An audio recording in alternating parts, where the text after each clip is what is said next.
Subscribe करें और bell दबाएं ताकि कोई खबर रह न जाए।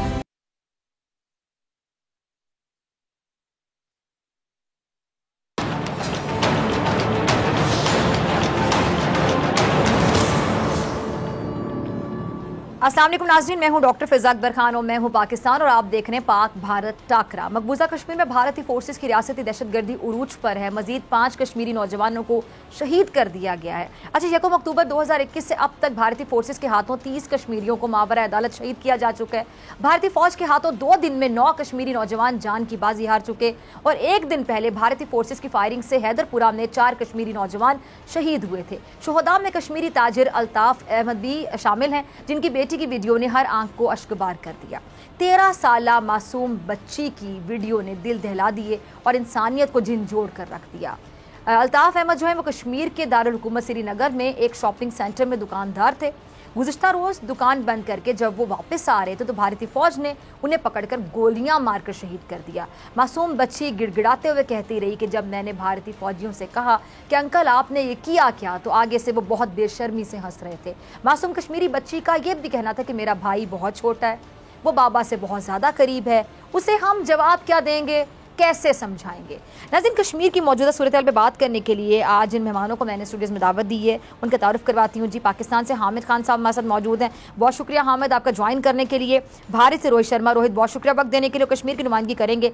अली रजा साहब, अली आपका भी बहुत शुक्रिया ज्वाइन करने के लिए। सबसे पहले रोहित, मैं आपकी तरफ आना चाहूँगी।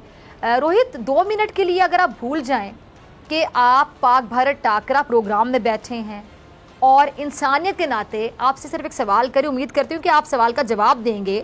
कश्मीरी जो ताजिर अल्ताफ साहब जो शहीद हो गए, उनकी बेटी की वीडियो आपने भी देखी होगी, आपने भी सुनी होगी। मासूम बच्ची किस तरह बात कर रही थी और बता रही थी कि जब भारतीय फौजियों से उसने कहा कि अंकल आपने ये क्या किया, तो वो बेशर्मी से हंस रहे थे। यानी उस बच्ची से उसका बाप भी छीन लिया गया और बेशर्मी से पुलिस वाले हंस रहे थे।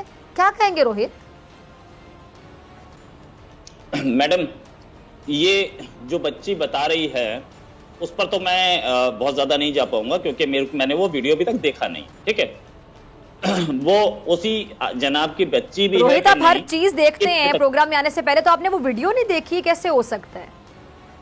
आपको भेजनी चाहिए थी अगर ऐसा कुछ चीज पे डिस्कशन होना था। मेरे पास तो आपकी टीम ने कुछ नहीं भेजा। अब आगे बात कर लेते हैं। जहां तक आप इस एनकाउंटर की बात कर रही हैं, इसमें 4 लोग मारे गए थे। 4 में से 2 पर जिनकी बॉडी आज एक्सह्यूम की मैजिस्ट्रियल इंक्वायरी ऑर्डर की गई है, उसमें गवर्नमेंट ने बहुत सीरियस एक्शन लिया उस पर, लेकिन 4 में से 2 पे, बाकी 2 कौन थे? बाकी 2 टेररिस्ट थे। 2 टेररिस्ट थे, ये उस पर कोई वो नहीं है, राइट? उस पर कोई ऑब्जेक्शन नहीं किसी को, सबके सब मान रहे हैं हाँ वो 2 टेररिस्ट थे। नाउ एनकाउंटर हुआ है एक घर में, जिस घर में ये ओनर थे और वो 2 इनके टेनेंट थे और एक और टेनेंट था। अब एनकाउंटर में जब गोली चलती है वो ये देख करके नहीं चलती है कि सामने कौन है, और ये दोनों के दोनों भी हमारी गवर्नमेंट ने, हमारी जम्मू कश्मीर गवर्नमेंट और साथ में पुलिस का ऑपरेशन था, आर्मी का नहीं था। पुलिस में 90% कश्मीरी मुस्लिम लड़के हैं, राइट? अब पुलिस ने एनकाउंटर किया है उसमें, और उसमें 2 टेररिस्ट मारे गए हैं। जब एक एनकाउंटर हो रहा होता है उस टाइम पे लैंडलॉर्ड को भी गोली लग गई। बुरा, if he was not involve, अगर वो नहीं इन्वॉल्व थे किसी भी तरह के टेररिज्म में, तो बहुत गलत हुआ है और उस पर बिल्कुल इंसाफ होना चाहिए। लेकिन एनकाउंटर स्टेट में या जब गोलियां चलती हैं, ऐसा तो हमने देखा ना, आपके टीएलपी का प्रोटेस्ट हुआ तो मशीन गन से आपके पुलिस वालों को मार दिया गया। ऐसा उस समय देख पाता है कोई? या गोली जब चलती है तो वो ये देखती है कि ये इनोसेंट है या नहीं? तो ये बात तो पुलिस स्टार्टिंग से बोलती रही है कि भैया मैंने तो सिंपल सा एक सवाल पूछा था आपसे कि इंसानी के नाते आप जवाब दे दें कि बच्ची के बाप को मार दिया गया, उस बच्ची की क्या ज़हनी हालत होगी, आप समझ सकते हैं। तो उस बच्ची के सवाल पर, उसकी मासूमियत पर पुलिस वालों का हंसना कितनी बेहिसी है। मैं तो उनकी हंसी पर सवाल पूछ रही हूँ आपसे मैम। अब वो क्या बच्ची झूठ बोल रही है, आप ये कहेंगे? अरे यार, एक बात बताऊं आपको मैं, ऐसे बहुत सारे वीडियोस आते हैं जो कि आपके आईएसआई या आपकी आर्मी के मीडिया सेल से बनते हैं। वो बच्ची हो सकता है लाहौर की, कोई बात करो। चलो जी, ये बात भी आप हमारे पे डाल दें, हमेशा की तरह इल्जाम तराशी। मैं आपको 1 लाख एग्जाम्पल बता सकता हूँ मैं वीडियोस के, 1 लाख। लेकिन अच्छा, अली रजा साहब, ठीक है, मैं दोबारा आती हूँ आपकी तरफ।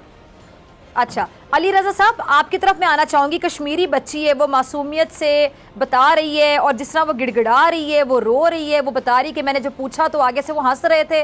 तो अब रोहित का जवाब आपने सुन लिया, उसने तो ये वीडियो भी पाकिस्तान पर डाल दी है, क्या कहेंगे आप? देखिए, ये तो इनका शुरू से रहा है इंडियन गवर्नमेंट का कि वो हमेशा हर चीज़ पाकिस्तान पे डाल देती है।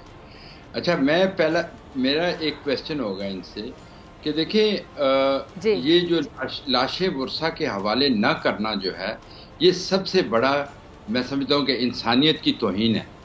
अगर ये कह रहे हैं जिस तरह बकौल इनके ये लोग जो थे मालिक थे या वो उसमें आ गया, क्रॉस फायर में आ गए, तो इनकी डेड बॉडीज जो हैं, इनके वर्सा जो हैं वो बैठे हुए हैं, वो डिमांड कर रहे हैं कि उनके वर्सा के हवाले बॉडीज की जाए। क्यों नहीं कर रहे? मुझे इसका एक जवाब चाहिए। दूसरा ये है कि ये तो हमेशा एनकाउंटर्स जो फेक एनकाउंटर्स जिस तरह ये करते हैं, इनको कम से कम इतना तो देखना चाहिए। अभी एक बार पहले की बात है, एक बंदा जो इनकी जेल में था 17 साल से, और 17 साल से जेल में था, डॉक्यूमेंट्स है, सब कुछ मौजूद है, और उसको इन्होंने एनकाउंटर में शो किया कि वो मारा गया, कि वो टेररिस्ट था। अब मुझे ये बताएं कि ये इस तरह की हरकतें जिस तरीके से इंडियन सिक्योरिटी फोर्सेस वहाँ पे कर रही हैं, क्योंकि इनको इनाम मिलता है, जितने ये बंदे मारेंगे उसका अवार्ड मिलता है इनको, तो इसलिए। लेकिन एक बात मैं आपको बताऊं, देखिए, इन्होंने ताकत का इस्तेमाल करके 70 साल से ताकत का इस्तेमाल कर रहे हैं, और अभी इन्होंने 2019 से लेके आज तक जितनी ताकत इस्तेमाल करनी थी वो कर चुके हैं। लेकिन उसके बावजूद जो रेजिस्टेंस है, जो अपने हकूक की जंग है, वो कश्मीरियों ने वो छोड़ी नहीं, और ना कश्मीरी छोड़ेंगे जब तक कश्मीरियों को उनका बुनियादी हक की आज़ादी नहीं मिलता, जब तक उनके हकूक पूरे नहीं होते, जब तक यूनाइटेड नेशन के रेजोल्यूशन में जो भारत ने भी साइन किया हुआ है, जब तक वो उस पर अमल दरामद नहीं होता, ये तहरीक रुकेगी नहीं। आप गोलियों से कश्मीरियों की जदोजहद आज़ादी को रोक नहीं सकते। तो मुझे ये बताइए कि ये कहाँ की डेमोक्रेसी है? आप कहते हैं कि the biggest democracy in the world, तो बिगेस्ट डेमोक्रेसी ये हाल है कि आप अपने हकूक के लिए, अपने हक के लिए कोई आवाज़ बुलंद करता है पीसफुल मीन से, उनको भी मारा जाता है। बच्चों को जो है वो पैलेट गन के जरिए उनकी आंखें छीनी गई, और उसका क्या हुआ? जितने आज तक वाकयात हुए हैं, जो मैसेकर्स हुए हैं, किसी एक की भी इंक्वायरी कंप्लीट हुई? मुझे ये बताएं। अगर फर्ज करें जो भी है, आप उस चीज़ को एक साइड पे रखें, लेकिन जो सिविलियन के साथ जो पीसफुल डिमॉन्स्ट्रेशंस होती हैं, जो पीसफुल प्रोटेस्ट होते हैं, उनके ऊपर भी इसी तरह जुल्म करते रहते हैं, और किसी का कोई हिसाब नहीं लिया जाता। लेकिन मैं एक बात रोहित साहब बताऊं कि हिसाब देना पड़ेगा, क्योंकि देखिए, इनजस्टिस ये कभी फॉरएवर नहीं चल सकता। आप कर रहे हैं इस वक्त, आपके पास ताकत है, आप कर रहे हैं, लेकिन बड़ी बड़ी ताकतें आई हैं दुनिया में, लेकिन उन्होंने जब जुल्म के हद से बढ़े हैं तो वो जुल्म खत्म हुआ है। मजलूम हमेशा जो है वो कामयाब होता है। आपके सामने बेशुमार मिसालें हैं, लेकिन ताकत के जरिए, मैं एक बार फिर कहूंगा, ये ताकत के जरिए आप कश्मीर को, कश्मीरी अवाम की, कश्मीरियों की ख्वाहिशात को ख़त्म नहीं कर सकते। इसका बेहतरीन हाल था कि आप कश्मीरियों का दिल जीतते, लेकिन दिल जीतने की बजाय आपने गोलियों से उनको, और ये जो सिलसिला, और जब से मोदी सरकार आई है उन्होंने तो इंतहा कर दी है, ये सिलसिला रुकेगा नहीं। ठीक है हामिद साहब, मैं आपकी तरफ, हामिद साहब हर जगह जारी रखेंगे। मैं हामिद साहब को शामिल गुफ्तगू में, हामिद साहब आपकी तरफ आना चाह रही हूँ। बच्ची की वीडियो आपने भी देखी होगी, रोहित तो कह रहे मैंने वीडियो नहीं देखी थी, अब वो वीडियो भी उन्होंने पाकिस्तान पर डाल दी थी। पाकिस्तान बनाता है इस तरह की वीडियोस, क्या कहेंगे आप? इन्होंने उस बच्चे की भी वीडियो नहीं देखी होगी जो अपने दादा की जो लाश के ऊपर बैठा रहा घंटों, और किसी फौजी और उस जालिम दरिंदे भारतीयों ने उस पर भी रहम नहीं खाया था। ये 13 साल बच्ची पे इन्होंने क्या रहम खाना है? इनसे आप रहम की उम्मीद ना रखें। मैं आपको दो बातें बताऊं, ये इंक्वायरी की बात कर रहे हैं, ये बेसिक जो जेनेवा कन्वेंशन है उसकी खिलाफ वर्जी कर रहे हैं। इंडियन फौजी और इंडियन वो आलमी जराइम की जो आलमी अदालत है, अब इंडिया को और मोदी को वहां पर हैंग टिल डेथ करना चाहिए। अब उस पर वक्त आ गया है कि मोदी को जंगी जराइम का मुजरिम करार दिया जाए, जो वो कश्मीर में कर रहा है। और मैं आपको एक और बात बताऊं, ये जो पुलिस वालों का नाम ले रहे हैं, ये इंडिया की जो मक्कार हुकूमत है, फाशिस्ट हुकूमत है, ये इसकी आखिरी कोशिश है कि किसी तरह भी लोकल कश्मीरी को लोकल एडमिनिस्ट्रेशन से लड़ा दिया जाए। और मैं आपको ये बताऊं कि इन्होंने पिछली बार भी पुलिस वालों से हथियार तक ले लिए थे इस डर से कि पुलिस वाले बिलाखिर आजादी के लिए कश्मीरियों के साथ मिल जाएंगे। मैं आपको बताऊं, आइंदा आने वाले दिनों में भी इनको यही होगा। ये कश्मीरियों को कश्मीरियों से लड़ा नहीं सकते, बल्कि ये वो लोग हैं, ये वो काली बेड़े हैं जो कश्मीरियों के खून का सौदा कर रही हैं। और फौजी, भारतीय फौजी जितना जुल्म सितम कर रहे हैं, अली रजा साहब जिस तरह कह रहे हैं कि लाशें वापस नहीं कर रहे, जेनेवा कन्वेंशन की ये बेसिक खिलाफ वर्जी है। अगर कोई पढ़ा लिखा आदमी हो तो वो जानता है कि किसी भी हालत में ना लाश की बेहुरमती की जा सकती है, ना उसको रखा जा सकता है। चौथी बात ये है कि बिल्कुल वो जो शायर कहते हैं ना कि खून फिर खून है, बहता है तो जम जाता है, जुल्म फिर जुल्म है, बढ़ता है तो मिट जाता है। अब वक्त आ गया है कि भारत का जो जुल्म है, जो इंडिया का जुल्म है, वो अब खत्म होने पे आ गया और उसका सारा सेहरा उन मुजाहिद कश्मीरियों पे जाएगा, उन बहादुर माओं को जाएगा जिन्होंने अपने बच्चों की 70 साल से कुर्बानियां दी हैं। उन बच्चों पे, उन माँ बाप से पूछे जिन्होंने अपने औलाद बेटे 18-18 साल के, कोई फुटबॉलर, कोई क्रिकेटर, कोई बुरहान वानी, उनको अपने हाथों से दफनाया है। उन बीवियों से पूछे जिनके सुहाग उजड़ गए पहले ही महीने, दूसरे ही महीने। उन माओं से पूछे। बात यह है कि क्या भारत ये समझता है कि इतना जुल्म करके आज के दौर में दुनिया में कोई ऐसी मिसाल नहीं मिलती जहां पर इतना जुल्म हो रहा हो, कितना अरसा कर लेगा। अब वक्त आ गया है कि आलमी बरादरी इसके खिलाफ उठ खड़ी हो। पाकिस्तान के साथ साथ बाकी मुस्लिम दुनिया को भी उठ के खड़ा होना है। क्यों? क्योंकि इस फाशिस्ट मोदी का जो ट्रीटमेंट है कश्मीरियों के साथ, वो एक गुलाम कौम का है। जो अभी अली रजा साहब कह रहे थे ना कि ये जवाब दें और ये क्या कर रहे हैं, ये एक बदकिस्मती से कश्मीरियों को 16वीं-17वीं सदी की गुलाम कौम समझते हैं, जिनको ये चाहते हैं कि जंजीरों में बंद करके और इनको जिंदानों में डाल दें। इनका बस नहीं चलता। अगर ये 80-90 लाख कश्मीरी ना होता तो इन्होंने तो वहां मैसेकार करके कश्मीरियों को सफाई हस्ती से उड़ा देना था। और अब भी वो जो डेमोग्राफिक चेंज कर रहे हैं, 45 लाख के करीब डोमिसाइल हिंदुओं को और नॉन कश्मीरियों को दिए गए हैं। वाहिद मकसद ये है कि वहां पर जो अददी मुसलमानों की अक्सरियत है उसको खत्म किया जाए। और इस मकसद में ना मोदी कामयाब होगा, ना अजीत डोवल कामयाब होगा, ना अमित शाह कामयाब होगा। क्यों? क्योंकि कश्मीरियों ने अब फैसला कर लिया है कि अब हक के खुद इरादी और जंग आजादी को मंतकी अंजाम तक पहुंचाना है। ठीक है रोहित, आपकी तरफ मैं आना चाहूंगी। मेरे ख्याल से मुझे सवाल पूछने की जरूरत नहीं है, आप यकीनी तौर पे जवाब देना चाहेंगे हामिद साहब की बातों का, अली साहब की बातों का। दोनों की बातों का दूंगा। और हामिद साहब ने तो बिल्कुल बॉलीवुड स्टाइल में बोला और बॉलीवुड स्टाइल की स्क्रिप्ट में बोला। सारे जवाब दूंगा, मैंने लिख लिए हैं पॉइंट्स। पहली चीज इन्होंने बोला डेड बॉडीज क्यों नहीं दी जा रही है। पहली चीज इन्होंने बोला डेड बॉडीज क्यों नहीं दी जा रही हैं। तो शायद इनको खबर नहीं पता, डेड बॉडी दफना दी गई थी, पुलिस ने दफनाई थी, वापस निकाल ली गई हैं और उनकी फैमिली को दे दी गई। ठीक है। दूसरी चीज फेक एनकाउंटर है। अभी मैंने बताया कि 2 टेररिस्ट मारे गए हैं। उन टेररिस्ट पे 4 में से 2 पे कोई सवाल नहीं उठ रहा है। वो 2 टेररिस्ट थे और टेररिस्ट के साथ जो लोग थे वो क्योंकि उसके घर में रह रहा था। अब वो टेनेंट बता रहे हैं क्या असलियत थी वो तो इंक्वायरी के बाद पता लगेगा।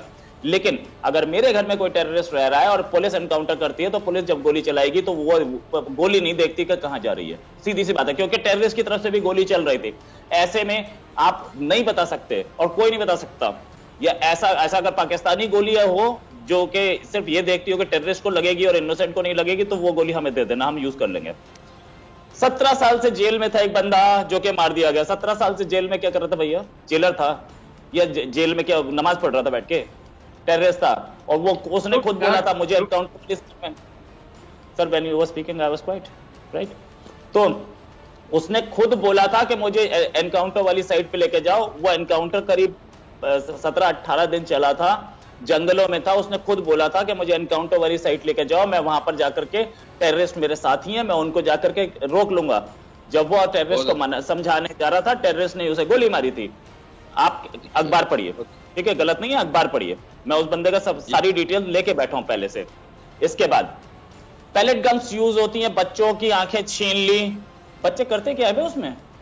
पैलेट गन आर्मी घर के अंदर या पुलिस घर के अंदर जाके बच्चों को नहीं मार रही है, वहां पे वो पत्थरबाजी हो रही है, वहां मारती है। बच्चे करते क्या है वहां पे, क्यों जाते हैं बच्चे? ये बच्चों का इनका वाले केस का बताया, उसमें क्या वो क्या कर रही थी, वो क्या वो सड़क पे थी, वो प्रोटेस्ट कर रही थी, वो तो अपने घर पे ऊपर खिड़की में खड़ी थी।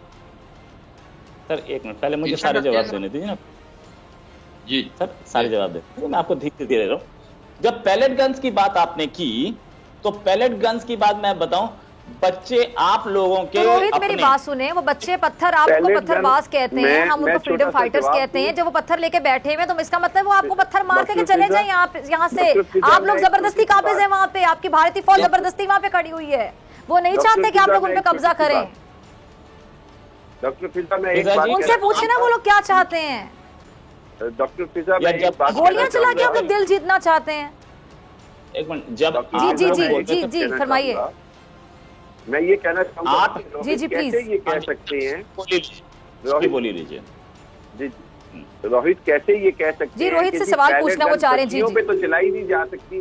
रोहित को यही नहीं पता कि पैलेट गन किसी पर भी नहीं चलाई जा सकती। इसका मतलब ये कि जो वो भारतीय जो ये कह रहे हैं, ये तो खुद एतराफे जुर्म कर रहे हैं, जो सारी दुनिया जानती है। पैलेट गन चलाना ही दुनिया में गैर कानूनी करार दे दिया गया है, चाहे वो नौजवान हो, मर्द हो, औरत हो। आप बच्चों की बात ना करें कि बच्चे क्या करते जाते हैं, आप इस वक्त से डरे कि अब बच्चे तक, नौजवान तक आजादी के अलावा किसी चीज पर कंप्रोमाइज नहीं करना चाहते। ये बात आप बोल चुके, अब आप बात कर लेते हैं जी। पहली चीज, आप बोल रहे हैं कि हम गोली मार रहे हैं और उसके बाद ये बोल रहे हैं पैलेट गन चला रहे हैं। पहले आप डिसाइड करके बता दीजिए हम चलाते क्या हैं। हमारे पास भी है, हमारे पास AK-47 भी है, हमारी आर्मी के पास सारी गन्स हैं। पैलेट गन क्यों चल रही थी? क्योंकि कोई मरे ना। दूसरी चीज, आप फिजा जी और आपके ये दोनों के दोनों जो गेस्ट बैठे हैं, राइट, दोनों के दोनों बच्चा जो पत्थरबाजी कर रहा है उसको बहुत सपोर्ट कर रहे हैं। आपके घर के कितने बच्चे पत्थरबाजी करते हैं, या इनके घर के कितने बच्चे? सब अपने बच्चों को इंजीनियरिंग कॉलेज में और उधर MBBS करा रहे होंगे, या उनको पाकिस्तान की सर्विसेज में भेज रहे होंगे। कोई पत्थरबाजी नहीं कर रहे। बच्चा पढ़ क्यों नहीं रहा? वो पत्थरबाजी क्यों कर रहा है और आप उसे सपोर्ट कर रहे हैं? ये कौन सा तरीका है? आप कश्मीरी बच्चों को पत्थरबाज बनाना चाहते हैं? पढ़े वो और कैसे? लाखों की तादाद में आपने अपनी भारतीय सेना, भारतीय फौज वहां पे मुसल्लत की हुई और बच्चे आगे से पत्थर भी ना उठाए अपने तहफ्फुज के लिए। रोहित, आप क्या बात कर रहे हैं? कश्मीरी जवानों ने चूड़ियां पहन रखी हैं, कश्मीरी जवान क्यों नहीं आता? तब बच्चे क्यों पत्थर मारने आते हैं? आप पूछिए, क्योंकि कश्मीरी जवान इंडियन पुलिस और इंडियन आर्मी ज्वाइन करके बैठा है, उनको नहीं मिलती है, वो बच्चों से पत्थरबाजी करा रहे हैं। कश्मीरी जवान हमारे साथ यहाँ बिजनेस कर रहा है, यहाँ पे सेब लेके आता है। कश्मीर बच्चे इसलिए आ रहे हैं सामने। 10 लाख की फौज क्यों बिठाई हुई है? ये आप बकौल आपके ये अटूटंग है, और वो लोग बड़ा प्यार करते हैं इंडिया के साथ, तो फिर 10 लाख की फौज क्यों बिठाई हुई है आपने? वो किस लिए है? क्योंकि आपके टेररिस्ट और रोहित, आप लोगों की फौजी खुदकुशियां भी बहुत करते हैं, इसकी क्या वजह है? आपके मिनिस्टर कहते हैं कि 200 बंदे हैं, 200 मिलिटेंट हैं, और 200 के लिए 10 लाख फौज बिठाई हुई है आपने तो हर गली हर मोहल्ले में फौज बिठाई हुई है। क्यों? आपकी 4 लाख फौज बलूचिस्तान में क्या कर रही है? क्यों है 4,10,000 फौज है? आप अपनी आर्मी से पूछिए कितनी फौज है। मुझे समझ नहीं आती, बलूचिस्तान को कश्मीर से कंपेयर कैसे कर सकते हैं आप? बलूचिस्तान का कंपैरिजन कश्मीर से क्यों शुरू कर देते हैं? वो पार्ट ऑफ पाकिस्तान है। मैंने तो कई बार कहा, मैं बलूचिस्तान में जाने को, बलूचिस्तान हमारा सूबा है, हमारा भी कश्मीर आजाद है। आप लोग मुसल्लत हैं कश्मीर पर, आप लोगों ने कब्जा किया है कश्मीर पर। हमने इंडिया वहाँ के लोगों की जिंदगी को जीवन बनाया है आप लोगों ने। कश्मीर की आप क्यों गए थे यूनाइटेड नेशन में? जन्नत नज़ीर वादी में हर वक्त गोलियों की गूंज सुनाई देती है। आप लोगों की भारतीय सेना वहाँ पे काबिज है। 10 लाख फौज काबिज है। एक मिनट यार, ऐसे अगर आपको डिस्कशन करना है तो ऐसे डिस्कशन नहीं होते हैं। नहीं, मुझे ये बताएं कि कितने केसेस हुए हैं? पूरा मौका दे रही हूँ बात करने का, आप बात करें ना। बच्चे बताएं, आप मुझे बताएं, आप बलूचिस्तान का कंपैरिजन कश्मीर से कैसे करते हैं? जरा ये बता दें। जब मैं इनके झूठ एक्सपोज कर रहा हूं अभी, तो ये बोलने शुरू हो गए बीच में, राइट? मुझे पूरा बोलने नहीं देंगे तो मैं इनका। हाँ, आप लोगों की बड़ी ख्वाहिश है, बलूचिस्तान पे आप लोगों की बड़ी नजर है। आप हमारे यहाँ जो करवाते हैं कुलभूषण, उसके जीता जागता सबूत है। कुलभूषण क्या करने आया था पाकिस्तान में? आपके 11,000 पीने आए, आप 11,000 बलूची गायब हैं, जिनका ये ऑन रिकॉर्ड्स है। आपकी कोर्ट में केस मकबूजा कश्मीर में 10,000 लोग गायब हैं। और मैं आपको बताऊं कि मकबूजा कश्मीर ये इंडिया का हिस्सा है। एक मिनट जनाब, सुनिए, जब मैं जवाब दे रहा हूं तो आप चुप रहिए, बाद में आपको मौका मिलेगा बोलने का, राइट। अभी मेरे को और बहुत सारी चीजों के गोलियां मारा, उसके बाद आपने बोला बच्चे की वीडियो जो कि दादा के पास बैठ के रो रहा था, पता है आपको उसी एनकाउंटर में 5 हमारे आर्मी के लोग मारे गए थे, अपने आप को गोली मारी थी उन्होंने। उसके दादा को आपके स्पॉन्सर्ड टेररिस्ट ने मारी थी, जो कि आपने भेजे थे, और उस बच्चे को बचाई थी हमारे। आप उस टाइम के अखबार पढ़िए, उस टाइम के वीडियोस देखिए, बच्चे को बचा के इंडियन आर्मी वाला लाया था। आप झूठ पे झूठ बोले जा रहे हैं और आपको झूठ पे शर्म नहीं आ रही। और मैं जवाब दूं भाई, आप 10 लाख फौज लेके बैठे हुए हैं वहां पे, आप डेली की बुनियादों पे बच्चों को करके, अब आपका झूठ पकड़ा जा रहा है तो आप मुझे बोलने नहीं दे रहे हैं। मुझे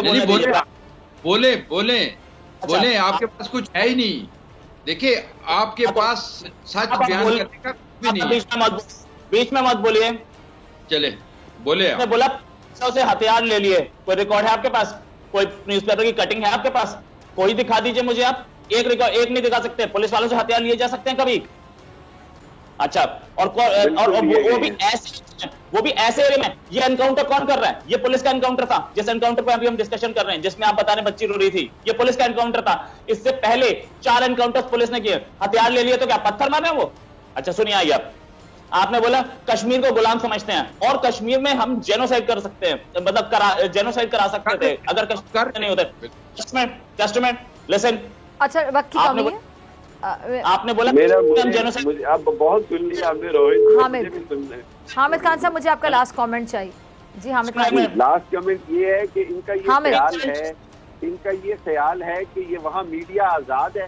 ये जब ये बात करते हैं ना, तो मेरा ख्याल तो ये कि इनको कुछ शर्म आनी चाहिए कि क्या वहाँ पे किसी जर्नलिस्ट को ये आजादाना रिपोर्टिंग करने दे रहे हैं। वहाँ BBC वालों तक को तो इन्होंने घुसने नहीं दे रहे। वहाँ पर ये किसी इदारे को जाने नहीं दे रहे। वहाँ पर इंटरनेशनल मीडिया को जाने नहीं दे रहे। इंटरनेट का ब्लैकआउट किया हुआ है। ये कैसे लोग मारे थे? आवाम को सही खबर पता चलेगी। काबुल जिस तरह कब्जा किया हुआ है, गुलाम रियासतों के साथ जो सलूक होता है, वही कुछ तो ये कर रहे हैं। गुलाम रियासतों वाला सलूक है कि जी ना मीडिया की आजादी है, ना लोगों को आजादी है, ना कॉलेज जाने की, ना कहीं जाने की। मैं तो ये आज कश्मीर में जो कुछ हो रहा है, ये तो इस तरह का तस्वुर भी नहीं किया गया। दुनिया के किसी पुराने से पुराने जुल्म की भी मिसाल इस जैसी नहीं है। अली रजा सही कह रहे हैं कि 10 लाख फौज क्या वहाँ घास खाने के लिए बिठाई हुई है? अगर 200 मिलिटेंट हैं, कमाल बात है इनकी। 200 मिलिटेंट के लिए 10 लाख फौज। अरे भाई साहब, अब मैं बोल लूं, आपने 20 लाख लोग मारे थे अपने ही बांग्लादेश में। आपका अपना कंट्री था। आपके पास एक ही 2 आप पुराने राज अलापते रहे, कभी बांग्लादेश, कभी बलोचिस्तान। आप मेन बात पे तो आए। ये जेनोसाइड और अपने ही लोगों का मारना इंडिया नहीं करता, आप करते हैं, पाकिस्तान करता है। फैक्ट इज, और डॉक्यूमेंटेड रिकॉर्ड है आपके अपने chief justice Hamoodur Rahman committee की रिपोर्ट का। गोल्डन टेम्पल पे क्या किया था आपने? वो आपके लोग नहीं थे? टेररिस्ट थे, रिकॉर्ड पे टेररिस्ट था वो उसके बाद सिख कम्युनिटी के साथ आप लोगों ने वो क्या था उसके बारे में बताएं। वो आपके लोग ना, किसके साथ? नहीं, I can't get you. Sikh community के साथ जो हुआ था गोल्डन टेम्पल के वाकये के बाद, गोल्डन टेम्पल में आपने 2-2.5 हजार बंदा जो है ना वहां मारा था। उसके बाद जो सिख कम्युनिटी थी उसके साथ क्या हुआ था, वो आपके ही लोग थे ना। वो कोई बाहर से थे, वो सारे टेररिस्ट तो नहीं थे। टेररिज्म फैला था, सिख रेजिमेंट उस समय भी थी, आज भी है, और we are proud of Sikhs. India is proud of it. और इंडिया में सबसे ज्यादा सिख हैं इंडियन आर्मी में, सिख रेजिमेंट है। और तभी सिखों बेचारों के साथ ये सलूक किया जा रहा है, ये सलूक किया जा रहा था। ये झूठ है, ये आपका ISI का झूठ है। और रेफरेंडम करवाते फिर रहे हैं, वो बेचारे स्ट्रगल कर रहे हैं खालिस्तान के लिए। मतलब ये आप लोग क्या बातें करते हैं रोहित? प्रैक्टिकली भी कुछ साबित किया करें ना। कुछ नहीं, आप जिनको 10-10 हजार डॉलर अपने हकूक के लिए एहतजाज करना पड़ रहा है, और आप कह रहे हैं कि आप लोग मोहब्बत करते हैं उनसे, आप प्राइड ले रहे हैं इस टाइम पे। देखिए ये रोहित साहब बात हो रही थी, रोहित साहब क्या ये दोहरा मयार नहीं है? अली रजा साहब मैं आपसे लास्ट कमेंट करूंगी, क्या ये दोहरा मयार नहीं है भारत का? बिल्कुल दोहरा मयार है। देखिए आप बात हो रही है ये किलिंग की, जो इनोसेंट सिविलियन को मार रहे हैं, और ये बात लेके चले गए हैं बांग्लादेश पे और बलूचिस्तान पे। भाई पहले जो टॉपिक है उस पर जवाब दें ना, उसकी बात करें आप। बांग्लादेश में मारे थे आर्मी के थे क्या? वो सिविलियन नहीं थे, इनोसेंट नहीं थे क्या? भाई चलिए वक्त की कमी है, मुझे क्लोजिंग का कहा जा रहा है। तीनों मेहमानों का बहुत शुक्रिया। अगले हफ्ते होगी इंशाल्लाह, अगर जिंदगी ने वफा की, पाक भारत टाकरा में कुछ नए मेहमानों के साथ। अपना बहुत ख्याल रखिएगा, दुआओं में याद रखिएगा। अल्लाह निगहबान।